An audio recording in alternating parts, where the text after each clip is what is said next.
Qué gusto saludarte y darte la bienvenida a este espacio donde estudiamos la Biblia, a este curso y este estudio bíblico donde a través del diálogo, del debate y de la lectura de las Escrituras podemos entender ese plan de salvación y de amor de parte de Dios para nosotros. Bienvenidos amigos que nos ven, que nos escuchan y también quiero saludar al equipo de trabajo. Tatiana, ¿cómo te va? Muy bien, pastores. Creo que hoy el tema está interesante porque el tema nos dice que necesitamos ir a un juicio. Así es. ¿Y de qué va a ser el juicio? Yo creo que necesitamos estar pendientes durante todo este programa para poder entender y comprender de qué se trata este juicio. Así es, y un juicio donde necesitamos ir preparados. Ujú. Mi querido invitado especial, Pastor Masuel David Vázquez, ¿cómo te va? Buenos días, es un gusto saludarles. Y bueno, es interesante ver cómo a través de las escrituras podemos ver que también se realizará un juicio. Quizás de pronto cuando se habla del tema del juicio, a muchos causará un poco de temor o de preocupación, porque nadie quiere sentirse comprometido, ¿verdad? Pero hemos de entender de que todos compareceremos y bueno, ya eso lo vamos a ver durante el tema. El tema de hoy vamos a tenerlo en desarrollo sobre el juicio. ¿Sobre qué hará Dios el juicio? Sí, Dios va a hacer un juicio. ¿Sobre qué? ¿En base a qué? Quiero compartir la lectura de Eclesiastés capítulo 12, versículo 14, que dice, porque Dios traerá toda obra a juicio, con toda cosa oculta, buena o mala. Entonces, ¿sobre qué Dios va a hacer el juicio que tanto vamos a hablar y que tanto nos han hablado en algún momento? Sobre todas las obras que nosotros hemos hecho. ¿Qué les parece? Excelente, tanto buenas como Así malas. O es. sea, hoy en día estamos acostumbrados a ver a que a las personas malas se les lleva a un juicio y se les juzga por sus actos. Pero aquí nos dice que todos buenos o malos, ¿cierto? Entonces, la Biblia nos dice o nos confirma que vamos a ser todos. Bueno, eso es una buena pregunta porque a veces dicen, no, pero es que yo no creo, yo soy muy bueno, yo no creo que vaya a juicio o no creo que mi hijo vaya a juicio. Vamos a ver lo que dice la Biblia en la segunda carta de Corintios capítulo 5 versículo 10. Porque todos debemos comparecer ante el tribunal de Cristo para que cada uno reciba según lo que haya hecho cuando estuvo en el cuerpo, sea bueno o sea malo. Amigo, quiero hablarte a ti, si tú que me escuchas. Tú vas a ir a un juicio. Todos vamos a estar en el juicio. No importa si soy rico, pobre, negro, blanco, amarillo, mestizo. No importa nuestro estatus. Todos, dice la Biblia, vamos a estar ante Dios en ese juicio. ¿Qué les parece? Excelente.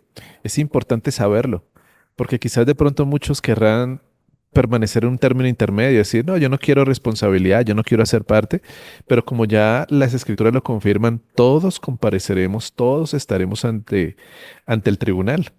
Entonces, cuando empezamos a mirar esto, es interesante también que podemos ver, Tatiana, cómo es el juicio en acción. Cuando empezamos a mirar que siempre hay un juez, que siempre hay un acusado, un abogado defensor, un acusador, quiénes son los testigos, y por eso es lo que vamos a ver a continuación, el juicio en acción. Y por eso cuando empezamos a mirar ese juicio en acción, hay una inquietud y es quién es el juez, quién está al frente. Y dice en el libro de San Juan, en el capítulo 5, el versículo 22, porque el Padre a nadie juzga, sino que todo el juicio lo dio al Hijo. Entonces, hemos de ver, las escrituras dicen que el juez es ¿quién? El- Jesús, Jesús. Jesús es el juez porque el Padre a nadie juzga. Todo el juicio se lo entregó ¿a quién? a su Al hijo. Hijo. Muy bien. Y bueno, tenemos que tener en cuenta que estamos hablando es de la deidad, ¿no? Traer a colación lecciones atrás, que cuando la Biblia menciona al Padre y al Hijo, menciona a Dios Padre y a Jesús como el Hijo, ¿cierto? Entonces ya sabemos que Jesús va a ser nuestro juez, ya sabemos que nosotros somos los juzgados porque los que tenemos que comparecer es toda la raza humana, así sea buena o mala sus acciones. Pero ¿en dónde me van a decir, mire, usted hizo esto? ¿O cuáles van a ser esos libros que se van a abrir?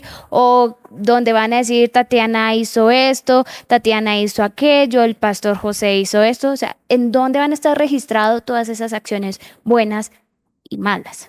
Qué interesante. Bueno, es una respuesta muy buena, ¿no, pastor? La que la Biblia presenta al respecto.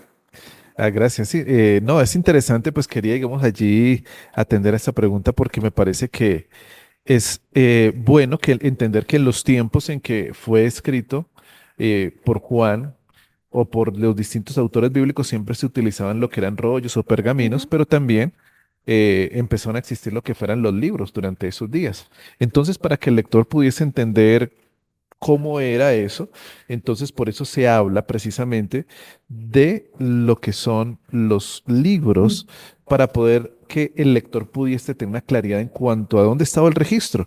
Y por eso cuando miramos allí lo que dice Apocalipsis capítulo 20, el versículo 12, dice, vi a los muertos, grandes y pequeños, de pie ante el trono de Dios, y los libros fueron abiertos, y otro libro fue abierto, el cual es el libro de la vida, y fueron juzgados los muertos por las cosas que estaban escritas en los libros según sus obras. Entonces, vemos que se lleva un registro. ¿En dónde? En el cielo. Ese registro allí está, según lo que dice allí las escrituras, en los libros, ¿no? Pero podemos decir, porque pues hoy como todo está sistematizado, si fuese en nuestro tiempo, podemos decir, están escritos o están registrados en las computadoras En del las bases cielo, de datos. en la base de datos. Pero lo que sí es cierto es que para que podamos entender es que en el cielo se está llevando un registro. Como una acumulación de evidencias de lo que nosotros hacemos aquí en el planeta Tierra, ya sean buenas o sean malas. Pero en todo juicio siempre nosotros, los que estamos siendo juzgados, o la parte que me acusa, ¿cierto? Siempre lleva testigos. ¿Quién van a ser los testigos de nosotros? ¿Y van a actuar a favor o en contra? Bueno, es interesante saber que así como se hace un juicio aquí en la tierra, también Dios tiene ese mismo esquema en el cielo. Y como usted pregunta, ¿van a haber testigos? Claro, Mateo 18:10 dice, mirad, no menospreciéis a ninguno de estos pequeños, porque os digo que sus ángeles en el cielo ven siempre el rostro de mi Padre celestial. Noten que aquí se está hablando de los ángeles que ven siempre el rostro del Padre, es decir, que los ángeles, ellos están con nosotros, pero suben a llevar como una información de lo que está ocurriendo acá en el cielo, es decir, que los ángeles son testigos de lo que hacemos y toda la actividad humana, por supuesto. O sea que a ellos, como hoy en día, no los vamos a poder comprar, Exacto. porque ellos sí o sí saben hasta lo más oculto que nosotros hacemos. Así es, así es. Y también pues es para que nosotros pensemos, porque hay veces que uno piensa, no, nadie me está mirando. Pero hay alguien que siempre nos está mirando y a veces puede ser hasta vergonzoso que nos miren a hacer cosas que no están bien.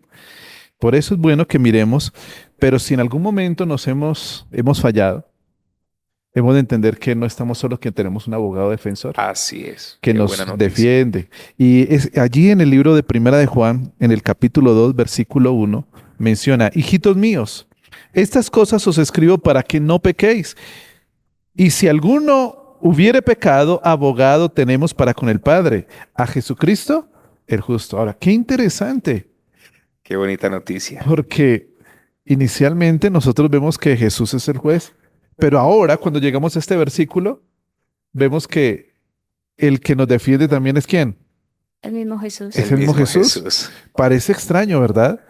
Pero hemos de entender que llegará el momento en que ese que nos defiende hoy se quitará las vestiduras que es de juez para ponerse Y se las convierte de- en nuestro abogado. sí, se convierte, digamos, hoy en nuestro abogado. Él es el que nos defiende, pero se quitará pronto esas vestiduras de abogado para convertirse en ¿qué? En En un juez. Yo creo que debemos entender que a veces es como complicado de entender que una sola persona va a tener el papel, dos papeles importantes en un juicio, que es el juez y ser el abogado de la víctima. Pero hay que entender que el Señor Jesús tiene una doble naturaleza. Él es Dios, Él es divino, pero también tiene una naturaleza humana, porque Él vino al mundo a nacer, crecer y a morir en favor de nosotros. Esa naturaleza humana para mí es lo que lo hace a Él ser como digno de ser nuestro abogado, porque Él supo por carne propia, por experiencia, que era estar viviendo en este planeta Tierra bajo el dominio del pecado. Entonces, en base a eso, ¿qué nos va a juzgar el Señor Jesús? ¿En base a qué? A la ley del Talmud, al código de Hammurabi, a las leyes de un país, Estados Unidos, a las leyes colombianas. ¿Bajo qué leyes el Señor nos juzga y el Señor aboga por nosotros? Muy bien, Santiago capítulo 2, versículo 12 dice así, hablad y obrad como los que habéis de ser juzgados por la ley de la libertad. ¿Por qué código, por qué ley vamos a ser juzgados? Dice la Biblia, por la ley de la libertad. ¿Y qué ley es esa? Santiago habla de los 10 mandamientos. Dice que esos 10 mandamientos son la ley de la libertad. ¿Por qué? Porque los 10 mandamientos realmente nos dan libertad, nos protegen, nos cuidan. Entonces, a través de los 10 mandamientos es como el código o la ley por la cual vamos a ser juzgados. Qué bueno saber esto, ¿sabes? Porque no se trata de la libertad humana, sino que ahora hemos de entender que hay libertad en Jesús y su ley es libertad. Pero cuando miramos allí, hemos de ver, Tatiana, que no solamente se trata de un juicio y ya, sino que también se dará una sentencia. Todo juicio tiene una sentencia. Ujú. Y la sentencia, pues quizás cuando pensamos en eso, algunos nos preocupamos Qué y nos miedo. angustiamos. ¿Qué ¿Cuál va va a a ser mi pasar? sentencia? Culpable o inocente. Sí. Porque son dos, ¿no? O eres culpable o eres inocente, ¿no? Así es, y dice aquí en el libro de Mateo, el capítulo 25, los versículos 31 en adelante, hablando acerca de ese tema, cuando el Hijo del Hombre venga en su gloria y todos los santos ángeles con él, entonces se sentará en su trono de gloria y serán reunidos delante de él todas las naciones y apartará a los unos de los otros, como el pastor aparta a las ovejas de los cabritos y pondrá las ovejas a su derecha y a los cabritos a su izquierda. Entonces el rey dirá a los de su derecha: venid, benditos de mi Padre, heredad del reino preparado para vosotros desde la fundación del mundo, porque tuve hambre y me disteis de comer, y tuve sed y me disteis de beber, fui forastero y me recogiste, estuve desnudo y me cubriste. Fui forastero y allí estuviste a mi lado. Entonces los justos le responderán diciendo: Señor, ¿cuándo te vimos hambriento o sediento, te sustentamos? ¿O cuándo te dimos de beber? ¿Cuándo te vimos forastero y te recogimos, o desnudo y te cubrimos? ¿O cuándo te vimos enfermo o en la cárcel y vinimos a ti? Y respondiendo el rey les dirá: de cierto os digo que en cuanto lo hicisteis a uno de estos mis hermanos más pequeños, a mí lo hicisteis. Entonces dirá a los de la izquierda: apartados de mí, malditos, al fuego eterno preparado para el diablo y los ángeles, porque tuve hambre y no me disteis de comer, tuve sed y no me disteis de beber, fui forastero y no me recogisteis, estuve desnudo y no me cubristeis, enfermo y en la cárcel y no me visitasteis. Entonces también ellos le responderán diciendo: Señor, ¿pero cuándo te vimos hambriento, sediento, forastero, desnudo, enfermo o en la cárcel y no te servimos? Y aquí el punto importante. Entonces le responderá diciendo: de cierto os digo que en cuanto no lo hicisteis a uno de estos más pequeños, tampoco a mí lo hicisteis. E irán estos al castigo eterno y los justos a la vida eterna. Wow. Tatiana, ¿qué te parece? Wow. O sea, es una sentencia final. No va a haber otra oportunidad. O van a la muerte eterna o a la vida eterna.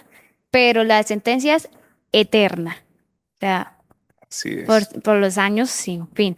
Pero yo quiero preguntarles, ¿qué hacer? ¿Hacer todo por temor a no caer en la muerte eterna? ¿O realmente cuál debería ser el espíritu o el sentimiento que me acoja para poder enfrentar este juicio? Porque es que un juicio, si no es fácil aquí en la tierra, ¿cómo va a ser en el cielo?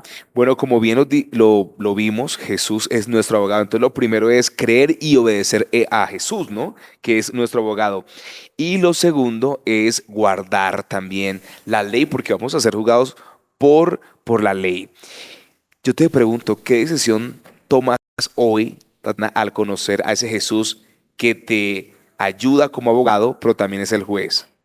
Yo creo que la decisión más sabia es seguir su ley, pero seguir esa ley en obediencia y en amor, no por temor, no por miedo a un castigo eterno, sino porque yo dejo que el Señor me transforme y por amor a Él obedezco su ley. Les invitamos para que por amor a Jesús obedezcamos sus mandamientos. Nos veremos en una próxima oportunidad.